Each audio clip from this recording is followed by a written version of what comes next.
Hey guys, welcome back to the channel. Sorry it's been so long since I've posted anything, and this is going to be a short video.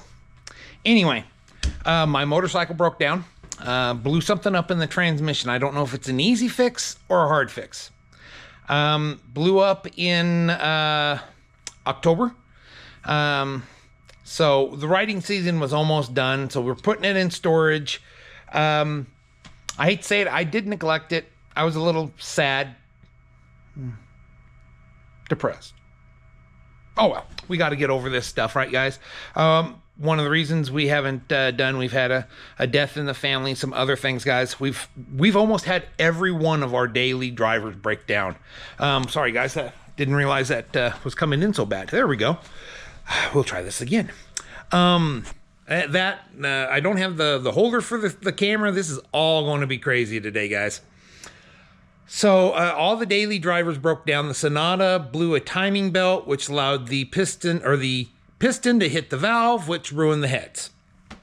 And no one in my area wants to deal with the heads on a 20-year-old Hyundai Sonata. So we're dealing with that. The Bomber blew a head gasket in March. March. Thought I could do it myself, so I was doing it out here. I do have some videos of that I may post. I may not. I don't know yet, guys. Anyway, the number 8 cylinder, if you're counting left to right, number 1 would be passenger front, and so on and so forth. So number 8 is basically behind the firewall on the driver's side. It was seized. I ended up having to take the truck into a place to take the motor out to get the seized injector out. Now, luckily, out of 8 injectors, only 4 of them needed to be the seized one had to be fully replaced. 3 of them needed some small tweaking just to rebalance them, and a couple of them needed new tips. Other than that, they said for 10-year-old injectors, they look pretty good. Matter of fact, since we're doing it like this, guys, this was not the plan, but we're going to do it anyway. How about that? I got 7 of the Duramax injectors, or pistons with their wrist pins, and I will show you this one, guys. As you can see, that is not a bad spray pattern. It's a little off to the side here, but other than that, you see those dimples right here, guys? Right here, the star pattern? That is the injector pattern. That's a 10-year-old injector pattern. Everybody was pretty impressed. Now, we did have one of these pistons start to what they call delaminate. The coating was coming off, which meant it was going to be a $6,000 engine rebuild. So that was not a scheduled thing. So took the motor was out, took it down to a place, took it to a gentleman, does pretty good work. So far that I know of, I hadn't heard any complaints. I didn't have the heads. I should do this in order, guys. I did not have the heads rebuilt. I took them to a head shop here in town, one of the best in the valley, if not the best, probably maybe even one of the best in Salt Lake City Valley, the Intermountain West for Salt Lake. Does excellent work, but he's 4 weeks behind. That's how long it takes. And instead of having him work on the heads, which when we first got to the truck, I thought maybe we could save the heads. But he's like, it's going to be about the same price to buy a new set of heads. So that's what we did. We bought new heads. A couple of the valves were pitted, so he put not brand new valves in, but he had valves from other Duramax heads that would fit, along with a couple springs for the valves. And this is something he told me, guys, that I'm going to tell you guys. New valves and new springs and all that in a new motor, that's a necessary evil. But when you're rebuilding like a Duramax head, Cummins heads, or the Power Stroke heads for the Fords, he doesn't like to put in new valves because valves have a break-in just like the engine. So sometimes you have to go back in and redo the valve clearances after it's been ran so long. That means tearing off the injectors and everything with the Duramax. He uses good used springs. They're already broke in. So you don't have to do it twice. I like not having to do things twice. So the heads were brand new in a box. Took it to the shop. They pulled out the injector because you cannot get the heads off without getting the injectors out. And that's when we discovered 2 of the cylinders, not catastrophic damage, but usage damage. Like I said, one of the pistons was just flaking a little bit. Could we have ran it all like? Yes. Would it get us probably another 200,000 miles? Probably. Is it something to where I want to know I can get another 300,000 or 400,000 miles out of this engine? Yes. So once again, like I said, had it bored 20 over, which is the starting point for your Duramax. They don't do 10, guys. That's only 10 hundredths on each side when you technically think about it. It's not a lot. Your Duramax pistons, matter of fact, I didn't, and this is why I didn't do this, guys. Not that I'm not an engine builder. I'm more of a parts changer, guys. I'm willing to admit that to everybody on this channel. I am not an engine builder. I'm not a transmission builder. I took on a 46 hot rod as my first vehicle. It's been difficult. I've suffered some major depression because of that, guys. But sadly, yes, depression is a big thing with this, guys. But I'm going to digress. I'll save that for maybe later in the video. The Duramax pistons are not like a Ford small block or a Chevy small block. They actually have to go in a certain hole. I didn't know that. That's why I had a professional engine builder build my Duramax. There was way more stuff on this than I had ever thought of, to be honest with you guys. So, the youngest is going to walk through there, maybe close the garage door, make some noise for me. But, so, that being said, guys, we did that.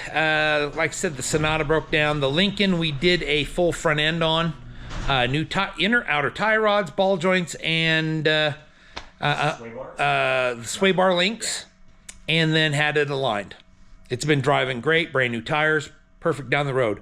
We have since also bought a 2004 Suburban. It is rough around the edges, but the young one will tell you it actually drives pretty good. Mm-hmm. That's great. For a 20-year-old vehicle. It's probably going to need shocks, ball joints, all the other parts. That will be a spring project if we get to it. Had some throttle body issues, worked those out. Now we're having transfer case problems. It is part of buying an older vehicle, guys. It is what it could be. But other than that, today I just wanted to show you, I'm working on, once again, the motorcycle broke down too. It's been a tough year for me in vehicles. And it's not things that I could have done with any preventive maintenance. About the only one is the Sonata. Once again, it blew a timing belt. The timing belt was supposed to be changed at 180,000 miles. We're 178. It was going to get done with the next oil change, which was at 180. It's not like I had neglected it, guys. It happens. So if we get it repaired, we'll start changing that belt instead of every, I think it's 60,000 miles. It'll be every 50. But let's get into why we're actually here today, guys. And thank you for letting me rant, rave, and entertain you today. Anyway, we are working on my motorcycle battery, getting ready to put it in storage. It had actually, just in a month, it had actually died. Motorcycle batteries, if you ride a motorcycle, you can confirm this for me and other people, they do not last long without being charged. It had, like I said, it's only been a month, maybe a month and a half since it broke down. And it's low enough where the one charger will not pick up on it, but I think it's savable. If not, we'll buy a new battery. We'll do that when we decide what to do. As of right now, it looks like I'll be getting a different bike in the spring, unless I can fix this one. I may have to drain the motor and oil in this one or leave it. I'm not sure yet. And I may have to put the bike into storage. I love the bike. It gets great fuel mileage. It's a perfect little cruiser for me. I love the bike. My wife has an identical one. I don't ride her bike because it doesn't feel like my bike. Everybody has their bikes. They have a set up for them, and her bike is her bike. And I respect that. But once again, back to the little battery. So this is what I wanted to show you guys. So this is the stock bolt that comes with it for doing the battery. And this is the after one. Now that's the standard 1/4 inch by 20 thread pitch. Okay. Of course, thread pitch, nothing Phillips head on it, pan head as they would call it. And as you guys can see, I don't know if you saw, it's only 1/8 of an inch longer. It's not much. The problem is, guys, let me show you on the battery here, is that right in here, this little tab right there, guys, see, popped right out for us. That gets pulled into the threads and goes up in here. And then you got your cable connectors, your O-rings on top. Okay, guys? The problem being is, once you put the factory motorcycle O-ring on top, and I have the battery tender, so there's another O-ring on top of that. And then I have a USB charger for the phone on top of that. The smaller one will not grip that. And it's down in a crevice, guys. You can't get it. So there are a couple things you can do. Some guys will put a little piece of paper under there to lift that up. That works fine. Or like me, I will get a longer bolt that will start it, bring it up, and we're good. Now the problem is you can't use the longer bolt for storage. It will actually, it's too long and it will actually damage the battery because it wants to bore into the top. So that's why this video is to tell you guys, keep the factory original bolts if you pull it out for storage. So once again, this battery, it's fairly on the low side. It doesn't work every time, and here's a little trick you can do. You can get a actual battery charger, even a boost box that has boost on it. That will usually bump it up to like 100 amps, 10 amps. And what it'll do is it actually throws voltage, I should say, back into the battery. Because if we volt this one, guys, it's almost dead. It doesn't register.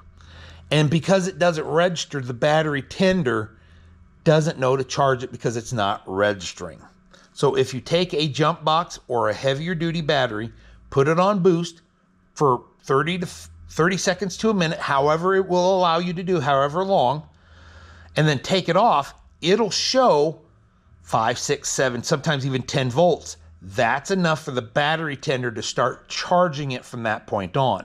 Or even the battery charger that you have on it, you just switch it from boost back down to charge, and works better. Now, the battery tenders can do it. The problem is they're a trickle charger. They're 1.5 amps, 1.5, 1.75, sometimes 2 amps. That's the highest battery tender I've seen for motorcycles, stuff like that, smaller batteries.